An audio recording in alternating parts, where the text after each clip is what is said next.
السلام عليكم ورحمة الله وبركاته. قرار سيء جدا وبيان ضعيف لا معنى له. انا مش فاهم يعني ايه البيان اللي انت كاتبه ده؟ ايه دي؟ انت باعت جواب لخطيبتك؟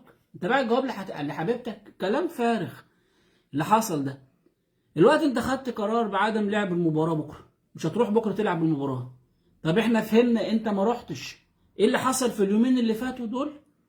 انت النهارده كنت قاعد مع رئيس مع وزير الشباب والرياضه ورئيس الرابطه. البيان اللي كان المفروض يطلع بناء على كذا كذا كذا كذا، احنا خدنا قرار بكذا. يبقى احنا كده قاعدين كجماهير احنا فاهمين انت خدت القرار بايه. دي نمره واحد. نمره اتنين، ايه القرار ده؟ ما انت مش فاهمني حاجه. ايه اللي الجماهير بتحب الكوره وانا بحب ايه ده؟ ايه يعني ده؟ ايه يعني؟ انا النهارده باجتماعي بالوزير واجتماعي برابطه الانديه تم الاتفاق على كذا وتم الاختلاف على كذا، او ما تتحققت لناش المطالب كذا وكذا وكذا، وعليه خدنا القرار اللي هو كذا كذا كذا. ايه القرار؟ هل انت مش هتلعب بكره، مش هتكمل الدوري؟ ولا انت مش هتلعب بكره وتيجي تلعب الماتش اللي بعده اللي هو مع سيراميكا كليوباترا؟ يبقى انتوا بتهرجوا. لو انت ما لعبتش بكره وجيت لعبت ماتش سيراميكا كليوباترا يبقى انتوا ناس بتستهبلوا على طول كده. ملهاش معنى تاني، ملهاش مبرر تاني. اولا القصة كلها من أولها إحنا معاك في كل الفساد والخراب والفجر وقلة الأدب والسفالة والرشوة والمحسوبية وقلة الضمير وقلة الأخلاق وقلة الدين، كلها موجودة وبتكلم عليها من سنة 80، من قبل بقى ما أنتوا تيجوا أصلا مجلس الإدارة وأنا بتكلم في الكلام ده. خلاص؟ طيب أنت لما جالك الجدول في شهر 2 اللي فات، والجدول أنا مسجله على الإكسل جوه، من شهر 2 اللي فات بالمباريات دي كويس. جه عم العالم اسوأ مدرب في تاريخ المجره قال لك انا مدرب منتخب مصر وعايز 35 يوم قبل الماتش ده و87 يوم قبل الماتش ده، وفي الاخر غلبنا نيوزيلندا بضربه جزاء غير صحيحه عملها مثلها امام عاشور كسر كتفه فيها، واتظرفنا من كرواتيا 4، ورحنا لعبنا ماتشين ولا اسوأ، جونين ستروبيا في اول ماتش من صلاح وتريزيجيه جبناهم، وبعد كده ماتش ولا اسوأ مع غينيا الاستوائيه عشان الكابتن الاثنين اللي ما لهمش لازمه في الدنيا اللي شايفين نفسهم افضل حاجه في الدنيا بوظ الدوري زياده اكتر ما هو بايظ. انت جالك الجدول وبيقول لك انت هتلعب بالشكل ده من اول بقى. انت لو انتوا بقى ناس بجد صحيح، ها باشا، الجدول ده ما يلزمناش، ما ينفعش، مش هنلعب بالطريقه دي. من ساعتها اصدقك واضرب لك تعظيم سلام. دي الناس دي دماغها شغاله ومية مية صح. خلاص، الجدول ده انا لعبنا الدور الاول وكل الناس تلعب الدور الاول عشان ابقى عارف راسي من رجليا، نصدقك ونقتنع بالكلام اللي انت بتقوله. انما انت لعبت 5 مباريات، الزمالك لعب 20 مباراه. الزمالك لعب، اصل احنا احنا مش قطيع زي الناس الناحيه الثانيه. اضرب يا بيبو وابو لا واسرق يا بيبو وانهب يا بيبو وارتشى يا بيبو، لا ما عندناش الكلام ده. هتاخد قرار تفهمنا لان احنا بنفهم. انت مشكلتك ان مع جماهير احنا بنفهم.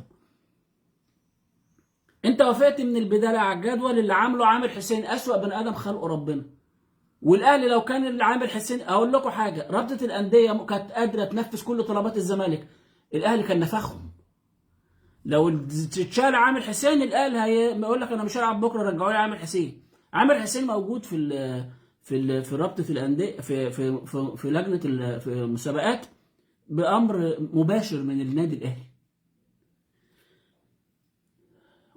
والنقطة المضحكة المبكية يقول لك الأهلي مش طرف. يا نهار أزرق، الأهلي مش طرف. الأهلي سبب الفساد. أمال الفساد ده بيتعمل لمين؟ أمال أنت متضرر من مين؟ مش في فساد؟ ما هو لازم الفساد ده معمول لحد. من مين؟ مين؟ الفساد ده بيتعمل لمصلحة مين؟ بيراميدز، المقصة، الإسماعيلي، المصري اللي خربهم الأهلي؟ أبدا. الفساد كله سببه الاهلي. اطلع اقول ان الفساد كله سببه نادي واحد، انت بتدير ده كله النادي واحد. يقول لك الاهلي مش طرف. امال المؤجلات اللي انت بتعترض على ايه هي؟ المؤجلات مؤجلات لمين؟ بيراميدز لعب الدور الاول ماتشاته كلها ما عدا ماتش الاهلي اللي هو بتاع الدور الاول، ولعب 25 مباراه ما عندوش اي مشكله بيراميدز، مش بتاجل له اي حاجه غير اللي متاجل لبيراميدز متاجل بسبب الاهلي مش بسبب بيراميدز. ومفيش ولا فرقه في الدوري متاجل لها 12 الا بسبب الاهلي. وانت تيجي تقول الاهلي مش طرف، انت بتستغفلنا ولا بتستعبط نفسك؟ سبب الفساد الاساسي مش طرف. زي بنك اتسرق، بنك اتسرق. فاكرين الافلام بتاعت زمان اللي كانت بتيجي بايام انور وجدي، كانوا يلبسوا الحراميه بلوفرات او تيشيرتات ابيض في اسود، والحرامي بقى كرش وصدره قد كده ويلبسوه بتاع السودا اللي هي باينه بس في عينيه كده في الافلام بتاعت زمان. ده الحرامي، يعني المخرج بيقول لك ده الحرامي، يبقى الرسم كاتب على صدره انا الحرامي، او كاتب له على صدره انا الحرامي، خلاص. يبقى اي حد هيسرق الراجل ده الحرامي، معروف. خلاص كويس كده، حلو. في بنك اتسرق، بنك اتسرق، البنك اتسرق، والحرامي لابس التيشيرت اللي انا بقول لكم عليه ده، يعني بيقول انا الحرامي، هو ده لبس الحرامي، الاي دي بتاع الحرامي، ولابس النضاره بتاعته السوداء اللي هي المخروبه دي اللي هي القماشه دي، وكاتب على صدره انا الحرامي، والفلوس اللي سرقها من البنك في ايده. خلاص. وجه حسين لبيب ومجلس اداره نادي الزمالك والرابطه بيدوروا على مين اللي سرق، وبيحققوا على الموظفين وعلى الامن وعلى الكاميرات وتشوفوا السرقه ازاي. الحرامي اهو، الحرامي بشيلته اهو. لا الحرامي مش طرف. نهار ازرق، امال فين المشكله؟ ده اللي اتسرق من البنك فلوس، الحرامي اهو الفلوس ايه. لا ده مش طرف يا راجل، الحرامي اللي معاه الفلوس اللي اتسرقت من البنك ده مش طرف، او انت بتحقق مع الموظفين. هو ده الوضع بالظبط. الفساد كله بسبب الاهلي، الفساد كله عشان خاطر الاهلي. كل منظومه الفساد الموجوده في الرياضه المصريه ذريعه الاهلي. انا كنت اعمل بصباعي يعني مش حلو، ذريعه الاهلي. ان كان عامر حسين، ان كان احمد الشناوي، ان كان شوبير، ان كان سيف زاهر، ان كان قبليهم بقى تاريخ قذر من الثمانينات لسرقه نادي القرن. سكرتير عضو مجلس اداره النادي الاهلي هو السكرتير الاتحاد الافريقي اللي بيقول لك بعتنا لهم اللائحه. اللائحه دي اللي الاهلي بياخد اللي بياخد بها كل حاجه حرام. اللائحه اللي هي بتطلع امتى، اللي هي لوائح فوريه كده، زي العيال اللي بيجيبوا اندومي ولا بندومي ده ويعملوه كده بتاع القرف ده. هي دي لوائح الاهلي. فانت تيجي تقول لي بيان ان الاهلي مش طرف، امال انت عامل لي مصيبه مع مين؟ طب انت لعبت ماتش فاركو ليه؟ ولعبت ما جيتش قبل ماتش فاركو قلت بص انا مش هلعب ماتش فاركو. ليه؟ مش هلعب ماتش فاركو لما تحدد لي الدوري كله. اولا الجدول معاك من شهر 2، ما اعترضتش عليه ليه؟ يبقى انت غلط اهو، انت قبلت بيه، قبلت بيه. كويس؟ كويس. لعبت خمس مباريات من الدور الثاني، ما كنتش لقيت بقى انا مش هلعب ماتش سموحه بتاع الدور الثاني، انا مش هلعب ماتش فيوتشر بتاع الدور الثاني. نحترمك، الراجل ده عنده مبدأ من الاساس. لا انت المفروض اول ما خدت الجدول انا مش الجدول ده مش هيناسبني. انما انت فضلت ماشي ماشي ماشي وكسبت الاهلي، وتيجي تخسر من المصري تطلب بقى ان انت شطب الحكم، منع الحكم يعمل لك مباريات تاني. انما انت عايز تلعب مباريات الدور الاول. انت فاضل لك ماتشين الدور الاول، ماتش مع طلائع الجيش، والتاني مع بلديه المحل. ماتش مع طلائع الجيش وماتش مع بلديه المحل من الدور الاول. والدور الاول بتاعك بالنسبه لك يخلص. عايز بقى انت يعيد لك الجدول كله، وبعدين هيخلص امتى؟ ده احنا بنقول يا رب الجدول ده يغور في داهيه الدوري ده والموسم ده كله عشان نخلص من القرف ده كله بالفساد ده كله. وانت بقى تيجي من الموسم الجديد ما تلعبش الدوري ولا تبدا الدوري ولا توافق على جدول الدوري ولا تعمل ولا تيجي جنب الدوري. انا مش هلعب المباراه، وتجيب الانديه وتجيب رابطه الانديه. اما الناس كلها حلوه، اتحاد الكره لذيذ وبيبيسوا في بقه، ورابطه الانديه بايسها ببقها، والاهلي مش طرف. امال انت عامل مصيبه مع مين؟ امال انت المشكله فيه ايه؟ اللي عايز اقيل بريرا رئيس لجنه الحكام، نقيل بريرا ماشي، هنقول لك بريرا بعد الدوري. ليه؟ مش عشان اي حاجه، عشان ما ياخدش شرط جزائي. انا لو مشيته دلوقتي شوف هيبقى مثلا هيبقى ليه شرط جزائي شهرين ثلاثه، وبعدين انت الدوري ده يخلص زي ما يخلص بقى ويغور في داهيه. حاول على قد ما تقدر، روح على قد ما تقدر وخلاص، بفساده وبمصايبه. لو انتوا صح كلامكم مظبوط، انا اصلا البيان اللي انتم مطلعينه ومن 7:15 قطعتوا البرنامج من 7:15 الزمالك يعلن على القناه، بعد قليل الزمالك يعلن عن بيان نادي الزمالك، وبعدين البيان نزل على الصفحات كلها، ولسه القناه عماله تجيب مطوشه قديمه وفقرات قديمه. واتفرجت على ماتش الاتحاد وفاركو كامل والبيان ما جاش. بعدين ابص الاقي منتشر على الصفحات كلها وهم الكلمتين، فين البيان؟ هو ده البيان؟ انت بتكلمنا احنا؟ اذا كان احنا معاك. وده كلام انت قلته، انت فهمتنا حاجه دلوقتي؟ اتحدى واحد زملكاوي، ايه الوقت؟ ايه يعني؟ ايه سنعود ايه هو؟ ايه انتوا بتعملوا فيلم جديد وسنعود قريبا؟ يعني انت بعد ماتش الاهلي هتلعب؟ يبقى انتوا ناس بتهرجوا والله العظيم ثلاثه. انت النهارده رحت قعدت مع الوزير، ايه اللي حصل مع الوزير؟ مش تفهمنا؟ انت قعدت مع الوزير، الوزير ده راح قعد مع الخطيب في البيت، راح له البيت لما قال له مش هلعب ماتش الجونه، انا مش هلعب الماتش ده لما تعملوا لي كذا وكذا وكذا، الوزير راح لهم البيت. النهارده جه الوزير قعد مع رئيس مجلس اداره نادي الزمالك ومع رئيس الرابطه على استحياء كده، وقال لهم العبوا مع بعض وبوسوا بعض وبالحب، وسابوا ومشوا، والزمالك ما خدش قرار. ساعتها الاهلي ما لعبش البطوله واجل، قال لك الاجراءات امنيه، اصل افتكروا مره واحده ان اعياد المسيحيين ولغوا المطوشه اللي في اليوم ده كله واليوم اللي بعديه. ليه؟ عشان ما يصطدموش مع الاهلي ومع جماهير الاهلي. الوزير من بدري ما يجيش ما دخلش ليه؟ اصلا القرار اللي خده الزمالك انا مش مقتنع بيه خالص، مش مقتنع بيه خالص. ظلم وفساد وفجر بنقول عليه من الثمانينات. مش ده الشكل ولا الطريقه اللي انت بتتصدى بيها للموقف. من ساعه ما جالك الجدول في شهر 2 انا مش هلعب، الكلام ده ما يناسبنيش، يبقى احنا كده بنحترمك. ان الراجل ده من بدري قال لا انا مش هلعب، لا هو لسه عارف مين اللي هيروح ولا مين اللي هيجي ومين اللي هيكسب ولا مين اللي هيخسر ولا ايه اللي هيحصل بكره، لا الكلام ده ما يناسبنيش، اعمل لي نظام عادل امشي عليه.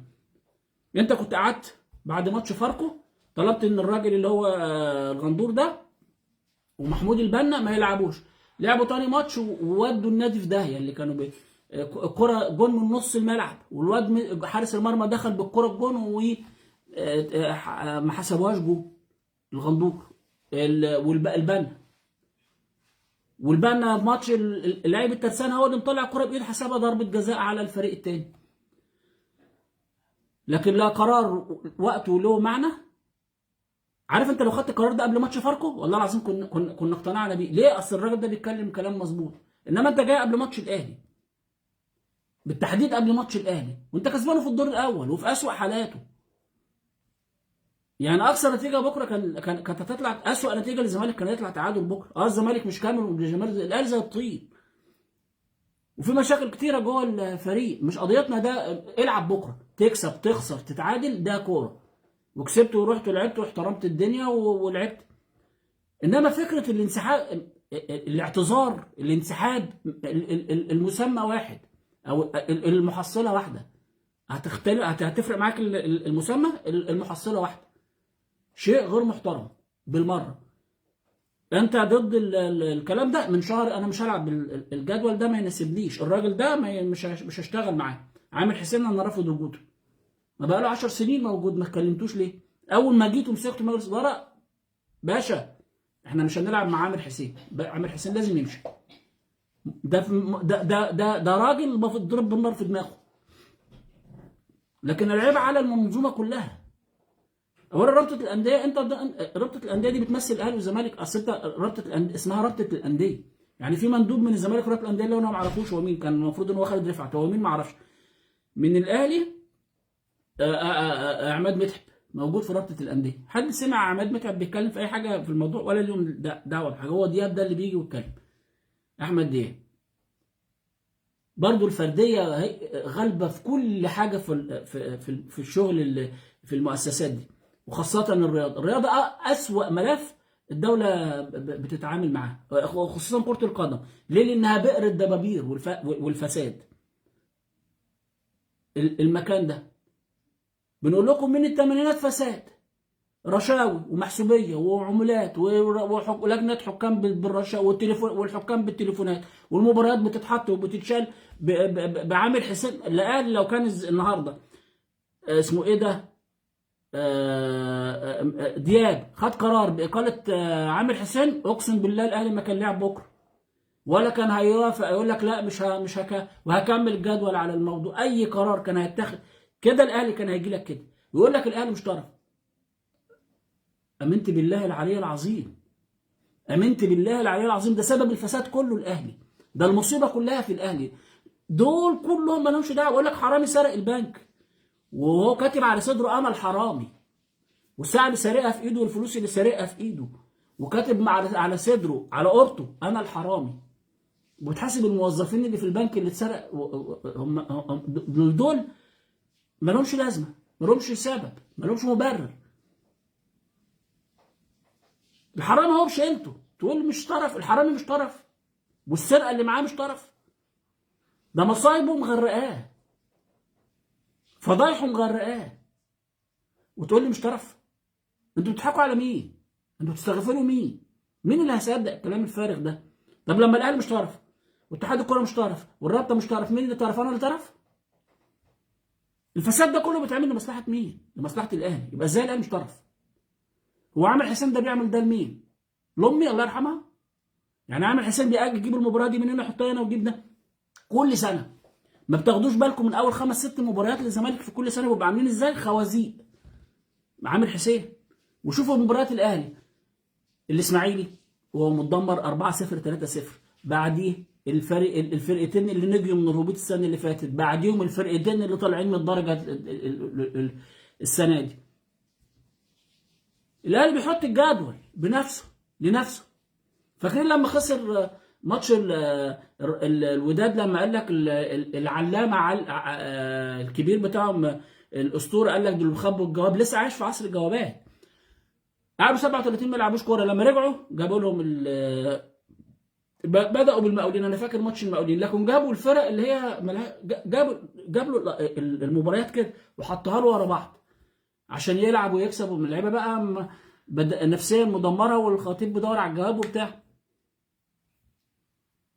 ده وتقول لي الاهلي مش طرف؟ امال مين اللي طرف؟ مين اللي طرف؟ مين اللي سبب فساد لجنه الحكام؟ فاكرين الحكم اللي كان بيحكم ماتش وحسب اوفسايد على الاهلي وبقى واقف عمل الحركه اللي ليها علاقه بالدين ولا بالاسلام ولا باي حاجه ما بيعملهاش غير المتخلفين الجهل اللي عندهم جهل بالدين؟ ده جاهل بالدين على طول. يعمل كده تعرف انه جاهل. اللهم لك الحمد والشكر. كويس. هيموت ليه؟ لانه عارف انه لو الكره دي مش اوفسايد والله العظيم ما كان هيحكم تاني. اقسم بالله ما كان هيحكم تاني. فاكرين من 3 سنين ضربه الجزاء بتاع المعلق؟ بيقول لك ده جماهير الاهلي بتعشق محمد محمود، هم اصلا ولا فاكرين. قول لي واحد اهلاوي محمد محمود بيلعب فين دلوقتي يقول لك محمد محمود مين؟ اللي نزل بدماغه تحت اي قانون في قانون كره القدم، اللعيب اللي بينزل بدماغه يعرض نفسه ان المدافع يشوطه في اللعيب اللي بيلعب وهو قاعد يمسك الكوره برجليه بتحسب فاول عليه. ليه؟ ده هو اللي هيتعور عشان بيحميه. واللي بينزل بدماغه بحسب فاول عليه ليه؟ عشان هيحميه. ده نزل بدماغه تحت ركبه واتحسب ضربه جزاء في الدقيقه الاخيره وتعادل بيها الاهلي. انتوا فاكرين ضربه الجزاء دي؟ الفساد ده بيتعمل لمصلحه مين؟ الفساد ده بيتعمل، ده الفار اللي رجعها. ودي مش والشناوي، وطلع الشناوي في الاستوديو قال مين اللي حاطط الشناوي في الاستوديو؟ الرعاة بتوع الاهلي. مين اللي عامل برامج لسيف زاهر؟ الرعاة بتوع الاهلي. مين اللي عامل برنامج لابراهيم سعيد؟ الرعاة بتوع الاهلي. مين اللي عامل برامج لشوبير وحطه في كل القنوات؟ الرعاة بتوع الاهلي. شوف انت عايز تحط مين وهاته. الرعاة بتوع الاهلي. المعلق اللي اسمه قال لك الدوري في 100 عقبه، الدوري في 100 عقبه، شالوه مشوه على طول. مين؟ الرعاة بتوع الاهلي. مشوه، قطعوا رزقه.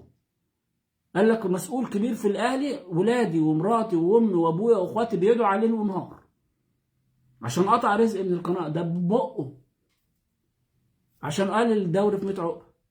واذا مش عارف، اذا سالوك عن الزمالك ما لا تقل مش عارف ايه الكلمتين اللي قالهم دول. ده مجرد ان جه في وقت الزمالك راكب فيه فقال كلمتين حلوين. امال اشرف اللي اسمه ايه اللي بيقلد الشربيني ده وغيره وغيره وغيره، لو ما عملوش كده مش هيشتغل، مش هياكلوا عيش. وتقول لي الاهلي مش طرف؟ امال مين؟ امال مين صاحب منظومه الفساد في الرياضه في مصر؟ لما الاهلي مش طرف. انت النهارده مش هتلعب ماتش، بكره هتيجي تلعب الماتش اللي ما حدش فاهم حاجه. الناس الزملكاويه كلهم عاملين لايك ومبسوطين. ده البوست لما نزل 57,000 لايك في دقيقتين. ليه؟ انتوا فاهمين حاجه؟ انت البيان، انت فهمت ايه من البيان؟ ولا حاجه. هو كل اللي هم مش عايزين نلعب ماتش بكره. طب وبعد كده هتيجي تلعب ماتش فاركو، بعديها هنلعب سيراميكا الاول وبعدين فاركو. هتيجي تلعب سيراميكا، يبقى انتوا بالناس بتهرجوا. استفدت انا ايه؟ لو انت خدت القرار ده. امبارح كان في اجتماع وكان قاعد فيه نصر عزام اللي هو المحامي الدولي في الفيفا، واتصلوا بمسؤول او واحد قانوني كبير وقال لهم ده يرقى الى حد او عدم الفير بلاي. لو انت هتوصل ده للفيفا وتاخد حقك ان انت تلغي الدوري وتعيد منظومه الدوري للزيرو، شابوه. كل الكلام اللي انا بقوله ده غلط. انما انت تيجي بعد بكره تلعب سيراميكا كليوباترا وبتلعب فاركو، ما انت كنت بتاخد قرار ضد ماتش الاهلي ليه؟ ما تلعب ماتش الاهلي وتكمل. ادام انت في نيتك ان انت هتكمل، ايه ماتش الاهلي؟ ليه ماتش الاهلي؟ ليه ماتش الاهلي بسطلانه وتوفيق واكرم توفيق والهكس ده؟ ما انت كسبان من الماتش الاولاني وكنت افضل منه في السوبر. العب واخسر ولا حاجه ولا اي حاجه. كره قدم ومباراه وظروفها وخسر. عندك نقص كتير، كنت حلو وخسرت عادي زي السوبر كده، ولا هنتكلم في اي حاجه. انما حطيت نفسك في موقف ورحت قعدت مع الرابطه. كل طلباتك بتاعت الرابطه غير منطقيه. حقك مليون في المية. توقيتها غلط. يعني انت تقول مشي عامر حسين، حقك. ان انت تشيل ولجنه الحكام والفجر ده من تمانينات، وانت المفروض كنت تعمل الكلام ده. الجدول غلط، ورتب لي الجدول من اول استلمت الجدول في شهر 2 كنت قلت له الجدول ده انا مش هشتغل عليه. كل طلباتك كل الناس معاك فيها. توقيتها مش ما ينفعش تتنفذ فيه. ده خلاص انا فاضل لي شهرين ونغور في داهيه من الدوري الفاجر ده. منظومه فاجره كلها. والاتحاد الكوره ده بكل الفسده والفجره اللي فيه يمشوا بعد الدار الاولمبيه الانتخابات بتاع اتحاد الكوره.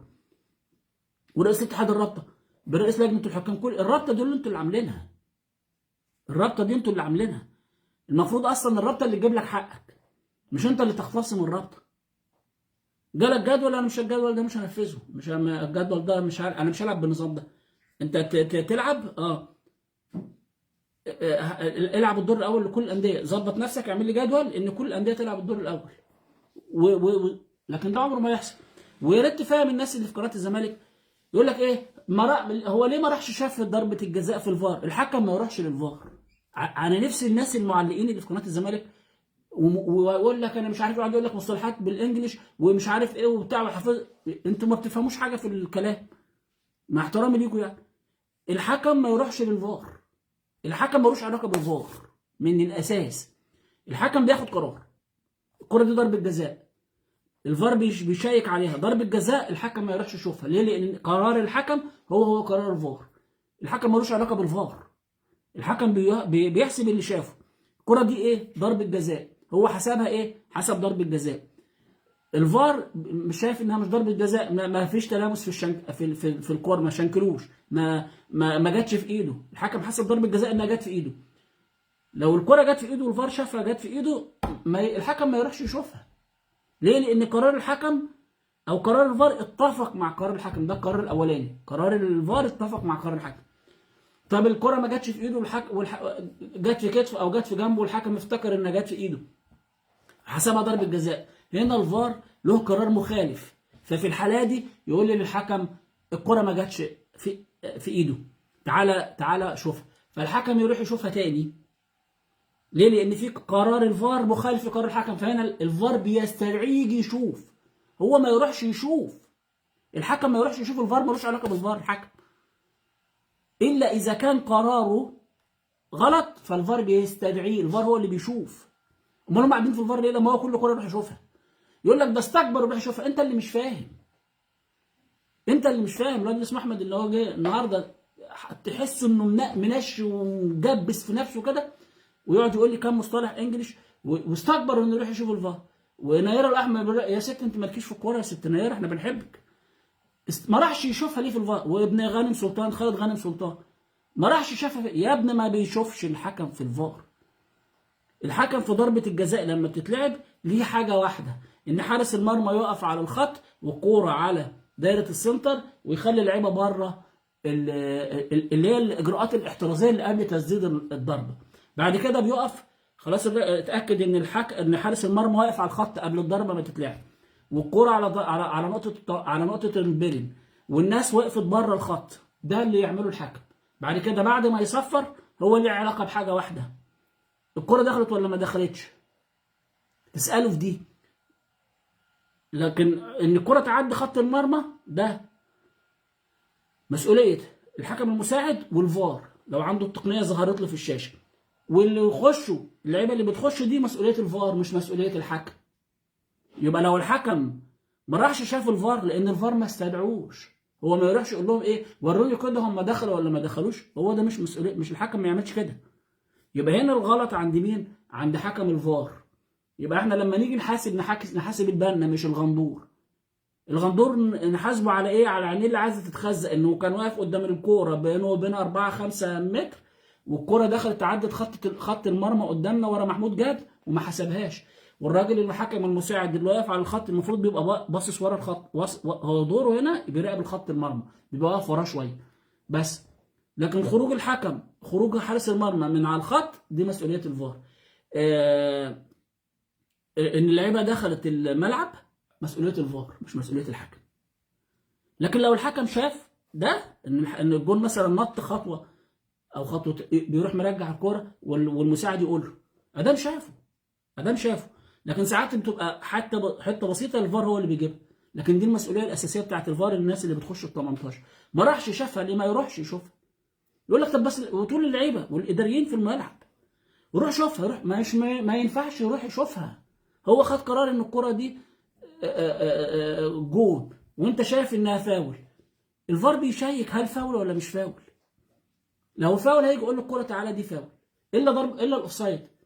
الا الاوفسايد، ما بيروحش يشوف حاجه، لان دي لا ده قرار فار ولا قرار هو، ده قرار خطوط. الخطوط بتتحط فالجهاز يقول له اوفسايد، فهم يبلغوا الحكم انه اوفسايد، يروح رافع اوفسايد مع انه حسبها جول، والحكم المساعد حسبها جول. دي ما الحكم ما يروحش يشوفها لانه ملوش قرار فيها، ده مش قراره، ده قرار الخطوط. فيا رب تعلموا الناس ده، وتعلموا اللعيبه ده، وتعلموا الناس اللي قاعدين في البرامج الكلام ده، عشان ما بتضحكوش على الناس، عشان الناس بتصدق. مفيش علاقه بين الحكم والفار. بصوا الجمله قاسيه ازاي؟ الا اذا كان قرار الحكم في الملعب مخالف لقرار الفار، او قرار الفار هو اللي مخالف قرار. يعني الحكم خلاص خد قراره، لو قراره سليم الفار خلاص كمل، قرارك سليم، ضرب الكره جول، لا الكره مش ضربه جزاء، الكره ما لمستش ايده كده. لكن لو الحكم حسبها ضربه جزاء وهي مش ضربه جزاء والفار شافها، يروح يقول له تعالى الكره دي ما جاتش في ايده. انت شفت ان هو داس على رجله، هو ما داس على رجله، ده كانت جنب رجله، وهكذا. لو قرار مخالف نفهم عشان ما نقعدش نعك في الكلام.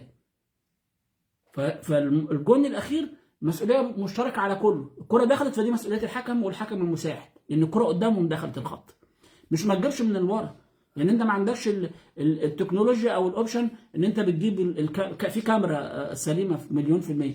تاني يوم في الماتش بتاع الترقي، دوري الترقي، الكاميرا سبحان الله الضمير صحي، جابت الكره وهي جوه الجول. هي الكره اصلا مش اللي محتاجه كاميرا ولا محتاجه حاجه، ده الجون اللي خدها ودخل بيها الجول جوه الجول. جوه الجون ايه ده؟ الجون لمس الشبكه والكره في ايده، شوف الشبكه فين؟ ظهر الشبكه بتاع المرمى، الجون لمس الشبكه برجله والكره في ايده. لكن المخرج ضميره صحي وجاب الكره وهو بالحق الجون بقى بيرميها، حتى هو بيرميها دخل رماها جوه الجون، على مش بره المرمى، جوه المرمى. لكن في ماتش الزمالك اتشلوا وعميوا كلهم. لكن الكره من الزاويه الاساسيه اللي زيزو بيشوط ومحمود جاد واقف على المرمى، بص عليها الكره دخلت الجون، مش محتاجه كل ده. الحكم المساعد يشوفها وحكم المباراه يشوفها. هتجيبها من الجناب؟ لا انت بتتوهنا، هي من هنا مباشره هي جول. لكن كان المفروض محمود البنا يدخله في المباراه في دي. لكن انت التحكيم فاسد من اول المباريات. جدول كل سنه يحط للزمالك الفرق دي قدامه في الكاس.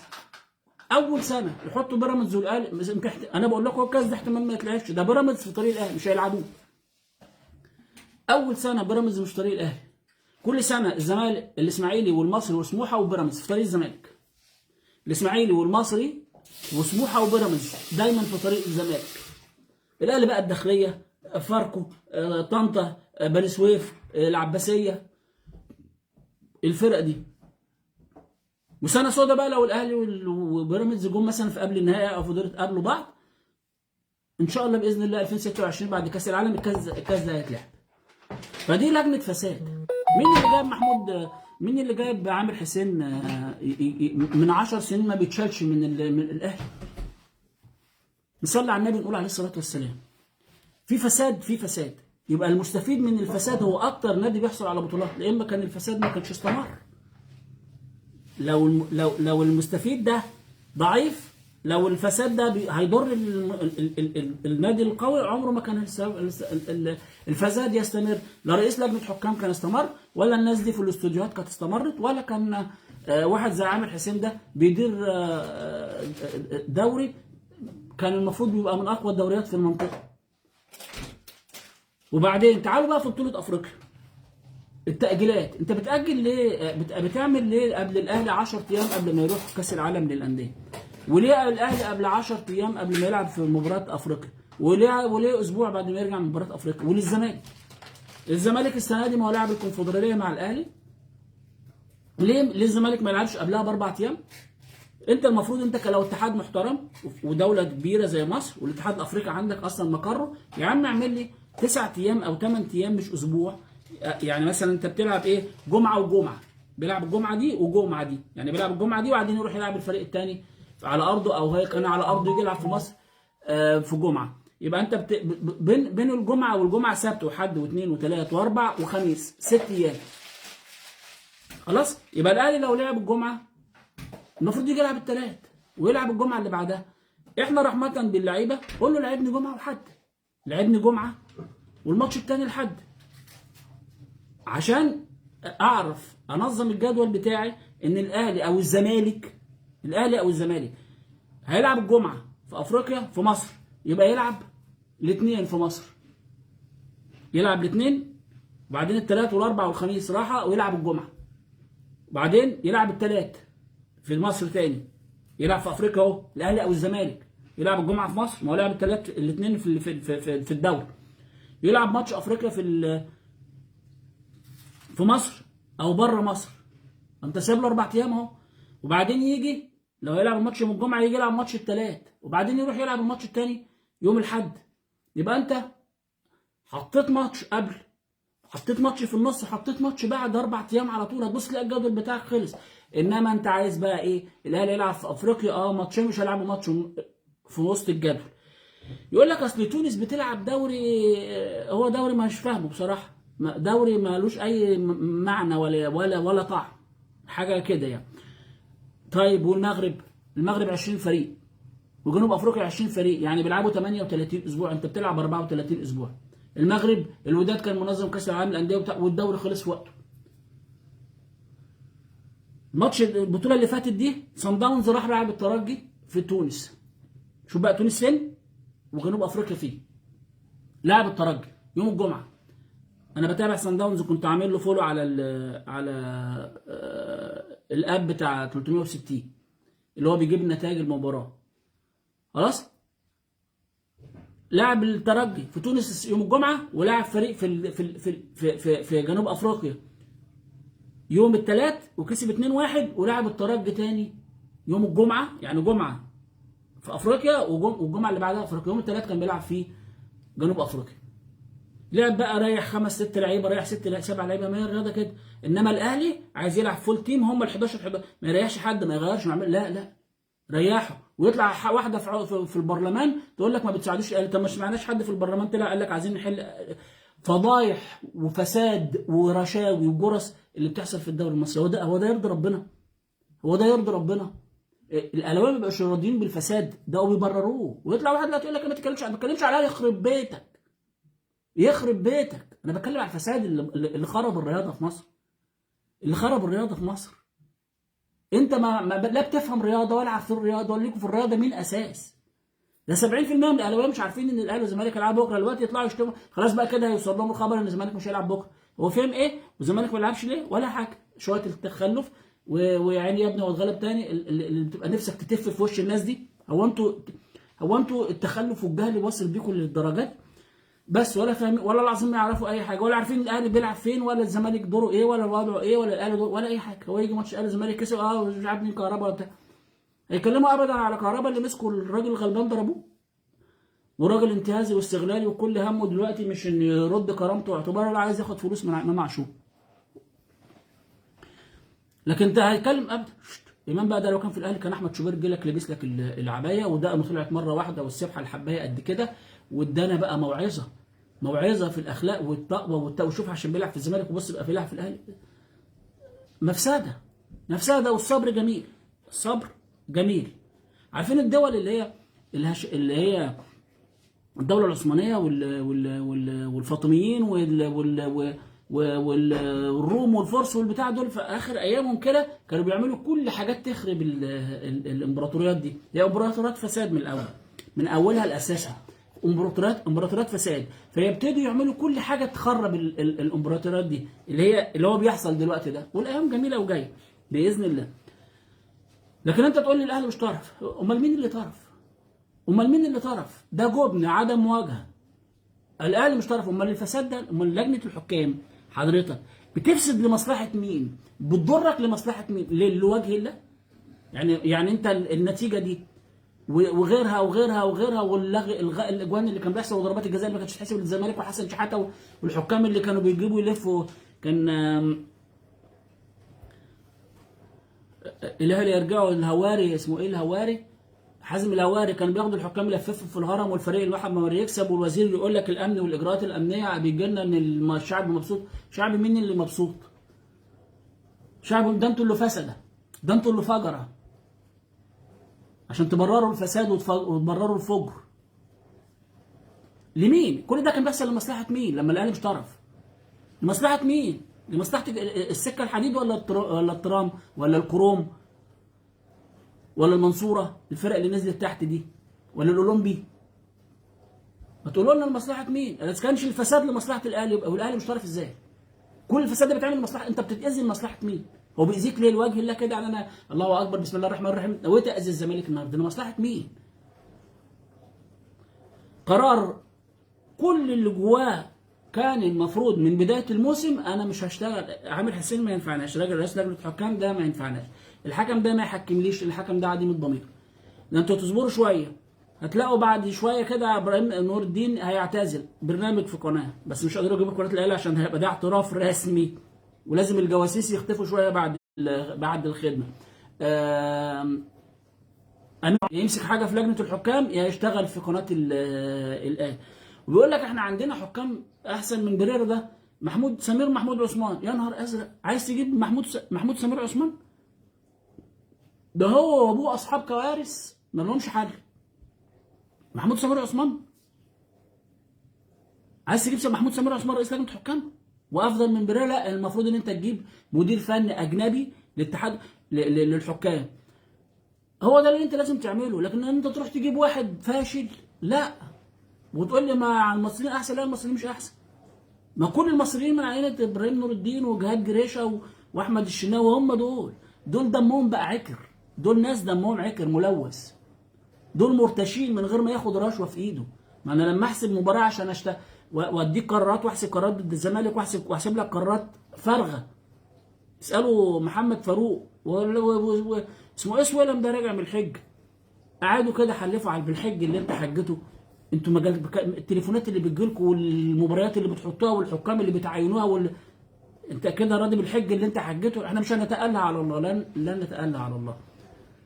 لا، والحاج عامر حسين والحاج ثروت سويلم، اللهم صل على النبي، انتوا كلكم حجاج، مش هنعرف احنا نتكلم معاكم. الاهلي مش طرف، لا اله الا الله سيدنا محمد رسول الله. امال منظومه الفساد دي مين اللي بيديرها؟ وبتضر لمصلحه مين؟ ما هو في فساد يبقى في مفسد بيصاب لمصلحته الفساد. هو الفساد ده بيطلع كده من تحت الارض؟ مش لازم له سبب. كل القرارات دي كانت تتاخد من بدري ومش توقيتها. ده انا الموسم ده بالنسبه لي انت كمجلس اداره انا هل انا اقدر احاسبك دلوقتي على حاجه؟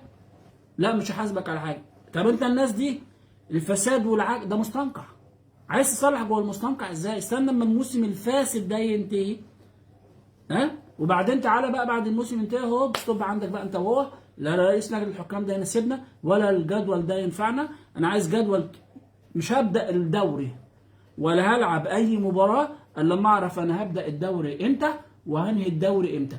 مش هبدا الدوري الا لما يكون في ايدي جدول ب 34 اسبوع. جدول ب 34 اسبوع داخل فيه بطولات الزمالك الافريقيه وبطوله الاهلي الافريقيه، وبيراميدز هيخش فين، والفريق الرابع اللي هيخش مع الزمالك الكونفدراليه يخش فيه الجدول، غير كده ما تلعبش. لو عملتوا غير كده تبقى انتوا مجلس اداره غير محترم، يبقى انتوا كدابين بتكذبوا على الناس، ساعتها هصدقك وهبقى في ظهرك. انما انت جاي في موسم بايظ وعايز تمشي راجل فاشل، ما هو اللي مبوظ. مين اللي هيجي نضيف دول؟ هيعمل لك ايه؟ ومش هينفع تلخبط. وبعدين برضو بتوع القناه تاني، بتوع القناه هم تاني يقول لك هو ليه الزمالك مثلا بيتاجلوا الاسبوع الثامن والتاسع وبعدين يجي؟ لا، المفروض الزمالك بعد ما يرجع يلعب الاسبوع الثامن والتاسع. وانتوا بتشربوا ايه قبل ما تيجي تقدموا البرنامج؟ يعني انتوا بتتعاطوا ايه؟ الوقت الزمالك بيلعب الاسبوع الثامن مع المصري، والاسبوع التاسع مع الاسماعيلي، والاهلي بيلعب ماتشين الناحيه الثانيه. خلاص؟ اتاجلوا بسبب ان الاهلي والزمالك بيلعب، ده بيلعب في افريقيا وده بيلعب في الكونفدراليه. كويس؟ عايز بقى انت بعد ما يرجع الزمالك من الماتشين بتوع افريقيا او الاهلي من الماتشين يلعب الاسماعيلي والمصري، والاهلي مثلا كان بيلعب فاركو وسيراميكا، يلعب فاركو وسيراميكا. لا، مين اللي فاهمكم كده؟ الماتشين دول خلاص كده يتشالوا من الجدول.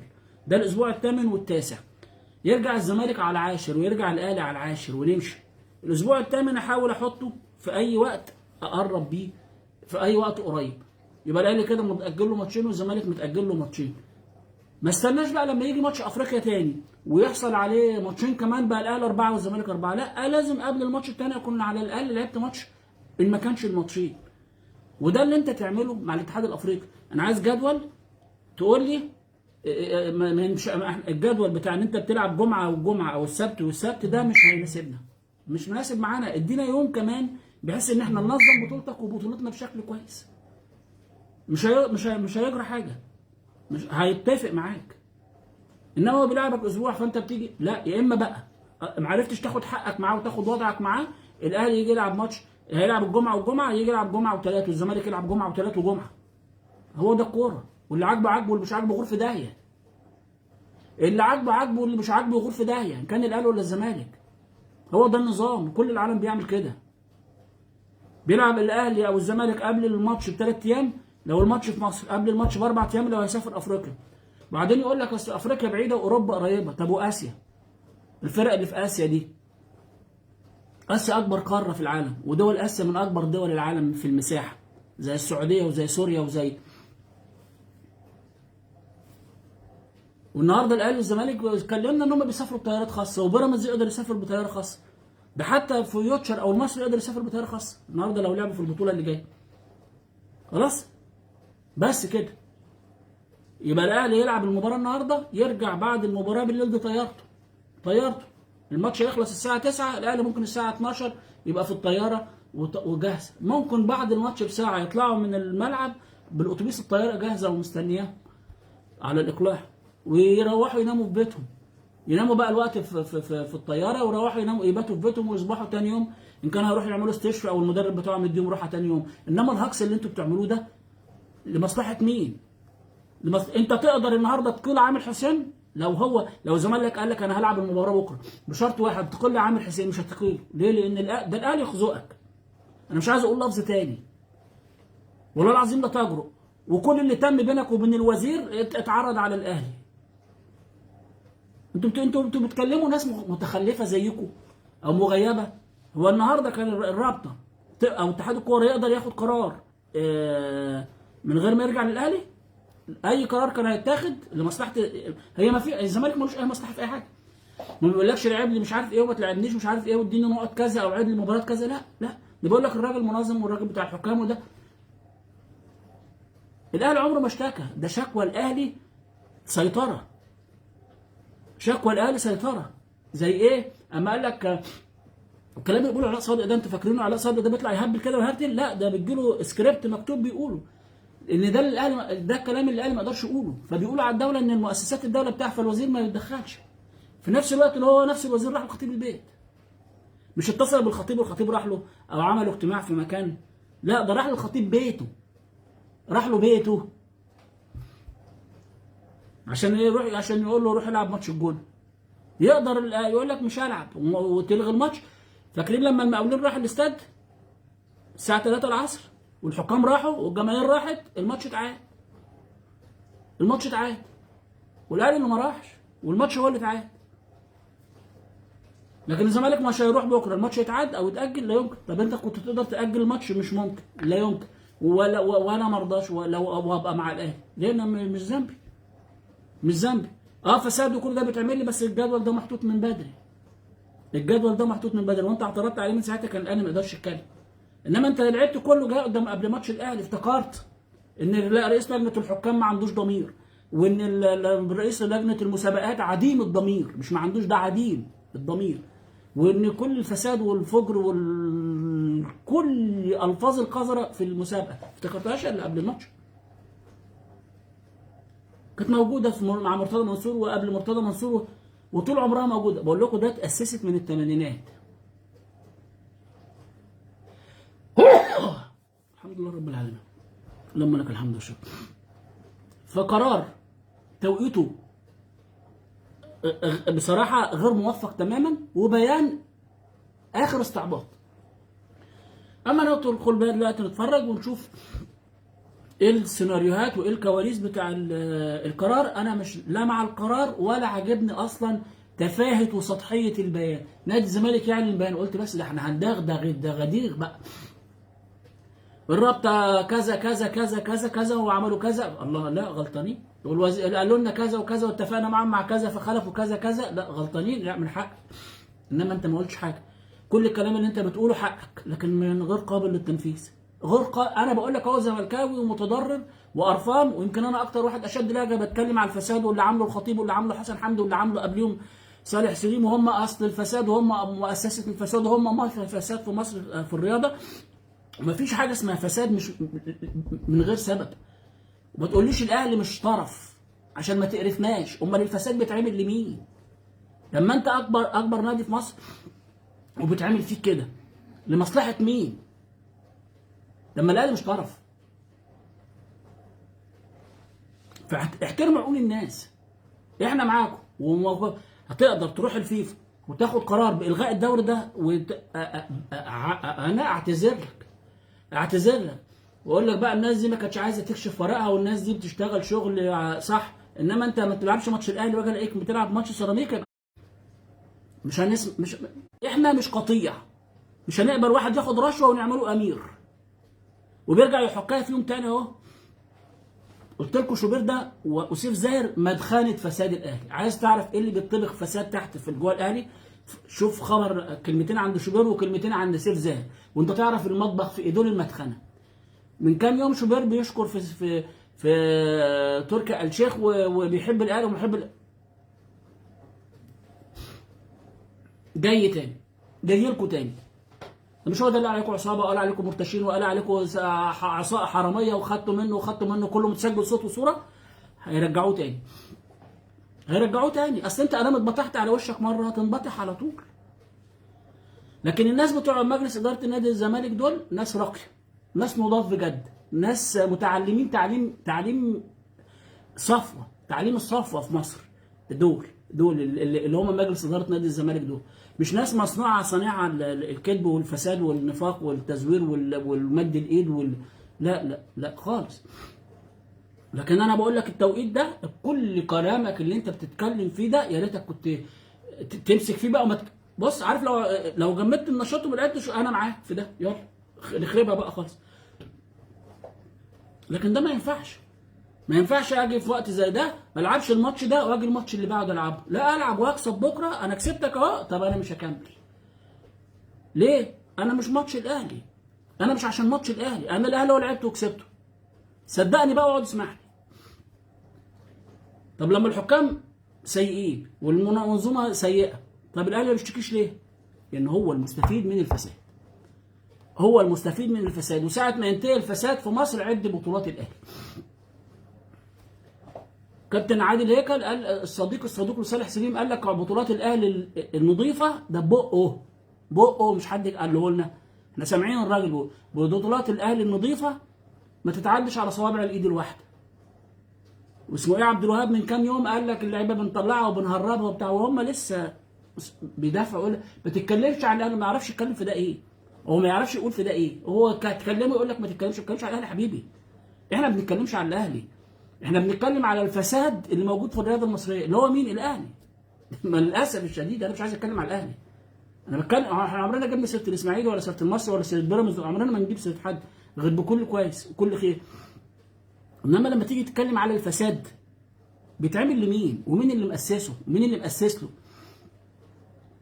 وهربنا اللعيب فلان وهربنا اللعيب الفلاني وجبنا اللعيب الفلاني وكبر اللعيب الفلاني وكبر اللعيب الفلاني، لحد زياد العسقلاني في روسيا هم اللي مهربينه، ولحد من ايام الدوزوي. الدوزوي ده كان بيلعب في المصري، خدوه. انت لما بتسال هم ليه خط القناه ما بيحبوش الاهلي اللي هو الاسماعيلي والمصري والسويس والمدن دي، ليه؟ لانه كان دايما يخطف اللعيبه منهم من الدوزو بقى. الدوزو ده كان بيلعب في المصري البورسعيدي وراح لعب في الاهلي في الاخر كده، اللي هو عبد الله السعيد فاضل جون ويعديه. الدوزو ده كان اسطوره يعني في الزمن ده. وعبد الله السعيد شيء بالشيء يذكر، عبد الله السعيد مش راس حربه، ده عبد الله السعيد راجل نمره 8 10 يعني بيلعب اللي هو في الحته دي، وجايب 127 هدف، فاضل 126 هدف فاضل له 7. انتوا عاملين من واحد اسطوره كان راس حرب اساسي، فاكرين الحركه دي اللي كانوا يعملوا كده؟ جايب 109 جون تقريبا او 102 جون. ده جمال عبد الحميد اللي جايب 102، هو جايب 109 هدف. عبد الله السعيد اللي مش هداف من الاساس، يعني مش راس حربه، يعني الخطيب كان بيلعب راس حربه صرف. ايام الناس ما كنت تعملها كده تنام على وشها، لا دفاع ولا لعيبه ولا بتاع، وكانت مطوشه بتتفاوت في الاولمبي ومطوشه بتتفاوت في المحله، وكانت ايام يعني بعد ربنا. وبالرغم من كده لا، تعال شوف عبد الله السعيد وبيلعب بقى في كوره احدث ومستوى كوره احدث من بتاع زمان، ومش راس حربه اساسا، وجايب 126 هدف. ده اللي انا بكلمك فيه. القرار كل اللي انت بتتكلم فيه سليم، بس مش وقته خالص. ومش غير انت طالب طلبات انا كزملكاوي عارفها وبطالب بيها طول عمري، غير قابله للتنفيذ، غير قابله للتنفيذ دلوقتي. لا هقدر العب لك في جدول المسابقه ده اصلا، احنا ده بيقول لك احنا هنخلص 16/8، مش هيخلص 16/8 طول ما في المفسده. بس الحمد لله مفيش حاجه الفتره اللي جايه، ممكن يخلص 16/8 خلاص.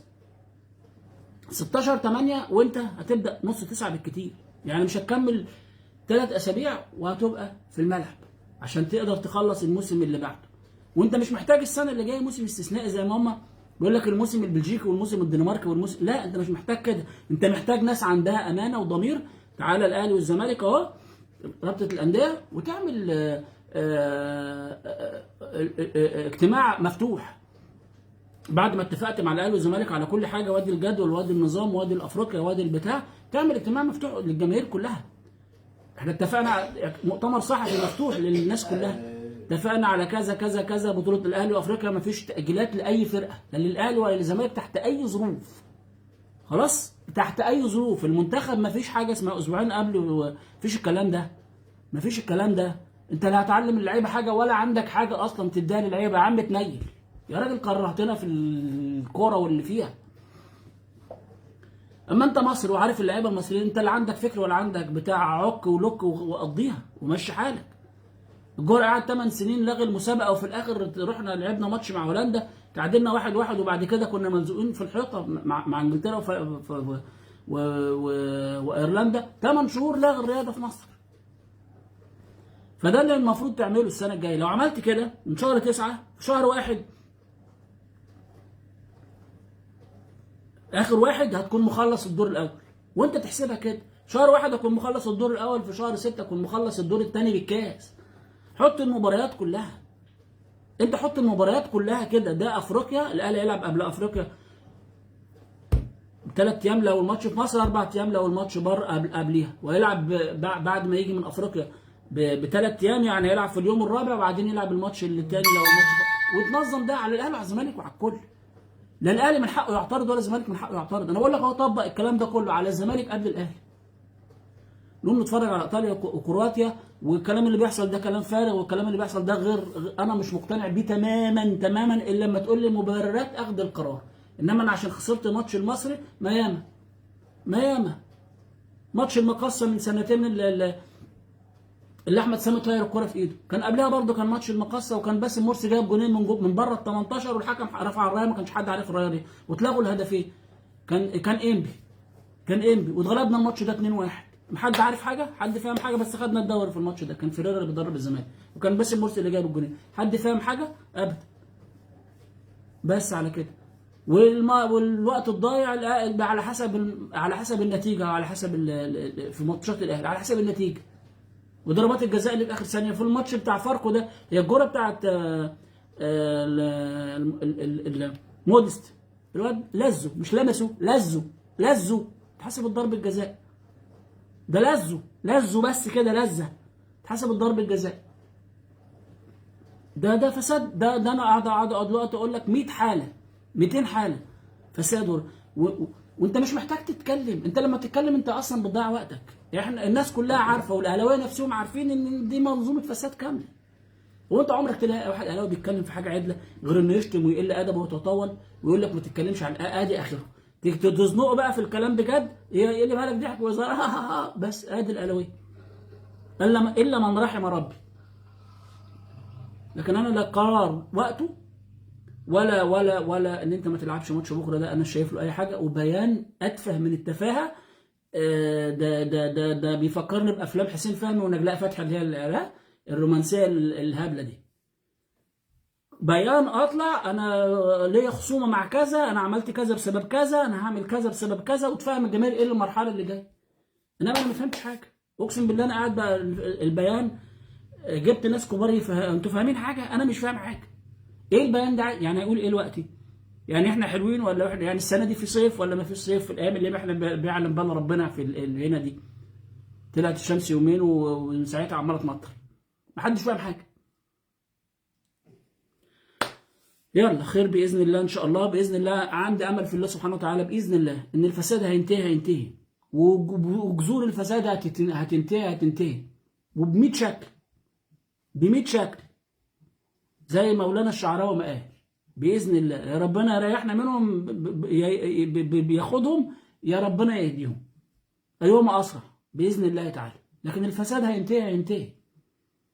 يلا باذن الله خير، واللي في الخير يعمله ربنا. اشوفكم على خير والسلام عليكم.